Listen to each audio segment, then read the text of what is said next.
Pembacaan firman Tuhan Perjanjian Baru hari ini. Markus 9 ayat 30-50. Pemberitahuan kedua tentang penderitaan Yesus. Yesus dan murid-muridnya berangkat dari situ dan melewati Galilea, dan Yesus tidak mau hal itu diketahui orang. Sebab ia sedang mengajar murid-muridnya. Ia berkata kepada mereka, Anak Manusia akan diserahkan ke dalam tangan manusia, dan mereka akan membunuh dia, dan 3 hari sesudah ia dibunuh ia akan bangkit. Mereka tidak mengerti perkataan itu, namun segan menanyakannya kepadanya. Siapa yang terbesar di antara para murid? Kemudian tibalah Yesus dan murid-muridnya di Kapernaum. Ketika Yesus sudah di rumah, ia bertanya kepada murid-muridnya, apa yang kamu perbincangkan tadi di tengah jalan? Tetapi mereka diam, sebab di tengah jalan tadi mereka mempertengkarkan siapa yang terbesar di antara mereka. Lalu Yesus duduk dan memanggil ke-12 murid itu. Katanya kepada mereka, jika seseorang ingin menjadi yang terdahulu, hendaklah ia menjadi yang terakhir dari semuanya dan pelayan dari semuanya. Maka Yesus mengambil seorang anak kecil dan menempatkannya di tengah-tengah mereka. Kemudian ia memeluk anak itu dan berkata kepada mereka, Barang siapa menyambut seorang anak seperti ini dalam namaku, ia menyambut aku. Dan barang siapa menyambut aku, bukan aku yang disambutnya, tetapi dia yang mengutus aku. Seorang yang bukan murid Yesus mengusir setan. Kata Yohanes kepada Yesus, Guru, kami lihat seorang yang bukan pengikut kita mengusir setan demi namamu, lalu kami cegah orang itu, karena ia bukan pengikut kita. Tetapi kata Yesus, jangan kamu cegah dia. Sebab tidak seorang pun yang telah mengadakan mujizat demi namaku, dapat seketika itu juga mengumpat aku. Barang siapa tidak melawan kita, ia ada di pihak kita. Aku berkata kepadamu, sesungguhnya barang siapa memberi kamu minum secangkir air oleh karena kamu adalah pengikut Kristus, ia tidak akan kehilangan upahnya. Siapa yang menyesatkan orang? Tentang garam. Barang siapa menyesatkan salah satu dari anak-anak kecil yang percaya ini, lebih baik baginya jika sebuah batu kilangan diikatkan pada lehernya lalu ia dibuang ke dalam laut. Dan jika tanganmu menyesatkan engkau, penggallah, karena lebih baik engkau masuk ke dalam hidup dengan tangan kudung daripada dengan utuh kedua tanganmu dibuang ke dalam neraka, ke dalam api yang tak terpadamkan. Di tempat itu ulatnya tidak akan mati, dan apinya tidak akan padam. Dan jika kakimu menyesatkan engkau, penggallah, karena lebih baik engkau masuk ke dalam hidup dengan timpang, daripada dengan utuh kedua kakimu dicampakkan ke dalam neraka. Di tempat itu ulatnya tidak akan mati, dan apinya tidak akan padam. Dan jika matamu menyesatkan engkau, cungkiloh, karena lebih baik engkau masuk ke dalam kerajaan Allah dengan bermata satu daripada dengan bermata dua dicampakkan ke dalam neraka. Di mana ulat-ulat bangkai tidak mati dan api tidak padam. Karena setiap orang akan digarami dengan api. Garam memang baik, tetapi jika garam menjadi hambar, dengan apakah kamu mengasinkannya? Hendaklah kamu selalu mempunyai garam dalam dirimu dan selalu hidup berdamai yang seorang dengan yang lain. Demikianlah pembacaan firman Tuhan Perjanjian Baru hari ini. Pembacaan firman Tuhan Perjanjian Lama hari ini. Bilangan 30 ayat 1-16. Nazar kaum perempuan. Musa berkata kepada kepala-kepala suku Israel, demikian, inilah yang diperintahkan Tuhan. Apabila seorang laki-laki bernazar atau bersumpah kepada Tuhan, sehingga ia mengikat dirinya kepada suatu janji, maka janganlah ia melanggar perkataannya itu, haruslah ia berbuat tepat seperti yang diucapkannya. Tetapi apabila seorang perempuan bernazar kepada Tuhan dan mengikat dirinya kepada suatu janji di rumah ayahnya, yakni pada waktu ia masih gadis, dan ayahnya mendengar nazar dan janji yang mengikat diri anaknya itu, tetapi ayahnya tidak berkata apa-apa kepadanya, maka segala nazarnya itu akan tetap berlaku dan setiap janji mengikat dirinya akan tetap berlaku juga. Tetapi jika ayahnya melarang dia pada waktu mendengar itu, maka segala nazar dan janji yang mengikat diri anaknya itu tidak akan berlaku, dan Tuhan akan mengampuni perempuan itu, sebab ayahnya telah melarang dia. Tetapi jika perempuan itu bersuami, dan ia masih berhutang karena salah satu nazar atau salah satu janji yang diucapkan begitu saja dan yang mengikat dirinya. Dan suaminya mendengar tentang hal itu, tetapi tidak berkata apa-apa kepadanya pada waktu mendengarnya, maka nazarnya itu akan tetap berlaku dan janji yang mengikat dirinya akan tetap berlaku juga. Tetapi apabila suaminya itu, pada waktu mendengarnya, melarang dia, maka ia telah membatalkan nazar yang menjadi hutang istrinya dan janji yang diucapkan begitu saja dan yang mengikat istrinya, dan Tuhan akan mengampuni istrinya itu. Mengenai nazar seorang janda atau seorang perempuan yang diceraikan, segala apa yang mengikat dirinya akan tetap berlaku baginya. Jika seorang perempuan di rumah suaminya bernazar atau mengikat dirinya kepada suatu janji dengan bersumpah, dan suaminya mendengarnya, tetapi tidak berkata apa-apa kepadanya dan tidak melarang dia, maka segala nazar perempuan itu akan tetap berlaku, dan setiap janji yang mengikat diri perempuan itu akan tetap berlaku juga. Tetapi jika suaminya itu membatalkannya dengan tegas pada waktu mendengarnya, maka ucapan apapun yang keluar dari mulutnya, baik nazar maupun janji, tidak akan berlaku, suaminya telah membatalkannya, dan Tuhan akan mengampuni istrinya itu. Setiap nazar dan setiap janji sumpah perempuan itu untuk merendahkan diri dengan berpuasa, dapat dinyatakan berlaku oleh suaminya atau dapat dibatalkan oleh suaminya. Tetapi apabila suaminya sama sekali tidak berkata apa-apa kepadanya dari hari ke hari, maka dengan demikian ia telah menyatakan berlaku segala nazar istrinya atau segala ikatan janji yang menjadi hutang istrinya, ia telah menyatakannya berlaku, karena ia tidak berkata apa-apa kepadanya pada waktu mendengarnya. Tetapi jika ia baru membatalkannya beberapa lama setelah didengarnya, maka ia akan menanggung akibat kesalahan istrinya. Itulah ketetapan-ketetapan yang diperintahkan Tuhan kepada Musa, yakni antara seorang suami dengan istrinya, dan antara seorang ayah dengan anaknya perempuan pada waktu ia masih gadis di rumah ayahnya. Bilangan 31 ayat 1-54. Pembalasan kepada orang Midian. Tuhan berfirman kepada Musa, "Lakukanlah pembalasan orang Israel kepada orang Midian, kemudian engkau akan dikumpulkan kepada kaum leluhurmu." Lalu berkatalah Musa kepada bangsa itu, "Baiklah sejumlah orang dari antaramu mempersenjatai diri untuk berperang, supaya mereka melawan Midian untuk menjalankan pembalasan Tuhan terhadap Midian.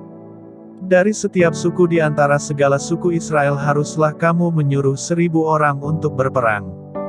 Demikianlah diserahkan dari kaum-kaum Israel 1.000 orang dari tiap-tiap suku, jadi 12.000 orang bersenjata untuk berperang. Lalu Musa menyuruh mereka untuk berperang, 1.000 orang dari tiap-tiap suku, bersama-sama dengan Pinehas, anak Imam Eleazar, untuk berperang, dengan membawa perkakas tempat kudus dan nafiri-nafiri pemberi tanda semboyan. Kemudian berperanglah mereka melawan Midian, seperti yang diperintahkan Tuhan kepada Musa, lalu membunuh semua laki-laki mereka. Selain dari orang-orang yang mati terbunuh itu, mereka pun membunuh juga raja-raja Midian, yakni Ewi, Rekem, Sur, Hur dan Reba, kelima raja Midian, juga Bileam bin Beor dibunuh mereka dengan pedang. Kemudian Israel menawan perempuan-perempuan Midian dan anak-anak mereka, juga segala hewan, segala ternak dan segenap kekayaan mereka dijarah.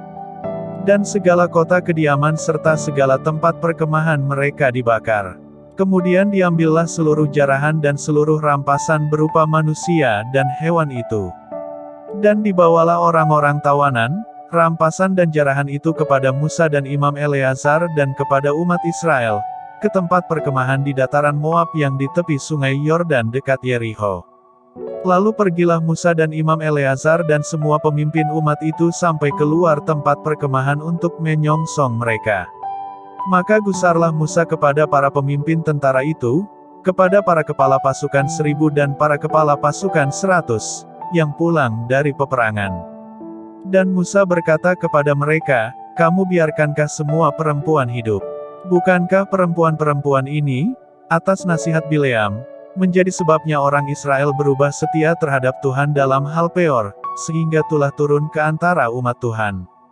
Maka sekarang bunuhlah semua laki-laki di antara anak-anak mereka, dan juga semua perempuan yang pernah bersetubuh dengan laki-laki haruslah kamu bunuh. Tetapi semua orang muda di antara perempuan yang belum pernah bersetubuh dengan laki-laki haruslah kamu biarkan hidup bagimu. Tetapi kamu ini, berkemahlah 7 hari lamanya di luar tempat perkemahan, setiap orang yang telah membunuh orang dan setiap orang yang kena kepada orang yang mati terbunuh haruslah menghapus dosa dari dirinya pada hari yang ketiga dan pada hari yang ketujuh, kamu sendiri dan orang-orang tawananmu. Juga setiap pakaian dan setiap barang kulit dan setiap barang yang dibuat dari bulu kambing dan setiap barang kayu haruslah disucikan. Lalu berkatalah Imam Eleazar kepada para prajurit, yang telah pergi bertempur itu, inilah ketetapan hukum yang diperintahkan Tuhan kepada Musa. Hanya emas dan perak, tembaga, besi, timah putih dan timah hitam. Segala yang tahan api, haruslah kamu lalukan dari api, supaya menjadi tahir, tetapi semuanya itu haruslah juga disucikan dengan air penyuci, dan segala yang tidak tahan api haruslah kamu lalukan dari air. Lagi pula kamu harus mencuci pakaianmu pada hari yang ketujuh, supaya kamu tahir, dan kemudian bolehlah kamu masuk ke tempat perkemahan. Mengenai jarahan, Tuhan berfirman kepada Musa, hitunglah jumlah rampasan yang telah diangkut, yang berupa manusia dan hewan, engkau ini dan Imam Eleazar serta kepala-kepala puak umat itu. Lalu bagi dualah rampasan itu, kepada pasukan bersenjata yang telah keluar berperang, dan kepada segenap umat yang lain. Dan engkau harus menghususkan upeti bagi Tuhan dari para prajurit yang keluar bertempur itu, yakni 1 dari setiap 500, baik dari manusia, baik dari lembu, dari keledai dan dari kambing domba. Dari yang setengah yang telah didapat mereka haruslah engkau mengambilnya, lalu menyerahkannya kepada Imam Eleazar, sebagai persembahan khusus bagi Tuhan. Tetapi dari yang setengah lagi yang untuk orang Israel lain haruslah engkau mengambil 1 ambilan dari setiap 50, baik dari manusia, baik dari lembu, dari keledai dan dari kambing domba, jadi dari segala hewan, lalu menyerahkan semuanya kepada orang Lewi yang memelihara kemah suci Tuhan. Kemudian Musa dan Imam Eleazar melakukan seperti yang diperintahkan Tuhan kepada Musa. Adapun rampasan, yakni yang masih tinggal dari apa yang telah dijarah laskar itu berjumlah 675.000 ekor kambing domba, dan 72.000 ekor lembu, dan 61.000 ekor keledai. Selanjutnya orang-orang, yaitu perempuan-perempuan yang belum pernah bersetubuh dengan laki-laki, seluruhnya 32.000 orang. Yang setengah yang menjadi bagian orang-orang yang telah keluar berperang itu jumlahnya 337.500 ekor kambing domba. Jadi upeti bagi Tuhan dari kambing domba itu ada 675 ekor. Lembu-lembu 36.000 ekor, jadi upetinya bagi Tuhan ada 72 ekor. Keledai-keledai 30.500 ekor, jadi upetinya bagi Tuhan ada 61 ekor. Dan orang-orang 16.000 orang, jadi upetinya bagi Tuhan 32 orang. Lalu Musa menyerahkan upeti yang dikhususkan bagi Tuhan itu kepada Imam Eleazar, seperti yang diperintahkan Tuhan kepada Musa. Yang setengah lagi yang menjadi bagian orang Israel lain, yang dipisahkan Musa dari bagian orang-orang yang telah berperang itu. Yaitu yang setengah yang menjadi bagian umat yang lain itu, domba-domba 337.500 ekor. Lembu-lembu 36.000 ekor. Keledai-keledai 30.500 ekor. Dan orang-orang 16.000 orang. Lalu Musa mengambil dari yang setengah yang menjadi bagian orang Israel lain itu 1 ambilan dari setiap 50, baik dari manusia baik dari hewan, kemudian menyerahkan semuanya kepada orang Lewi yang memelihara kemah suci, seperti yang diperintahkan Tuhan kepada Musa. Lalu mendekatlah para pemimpin tentara, yakni kepala-kepala pasukan 1.000 dan kepala-kepala pasukan 100, kepada Musa.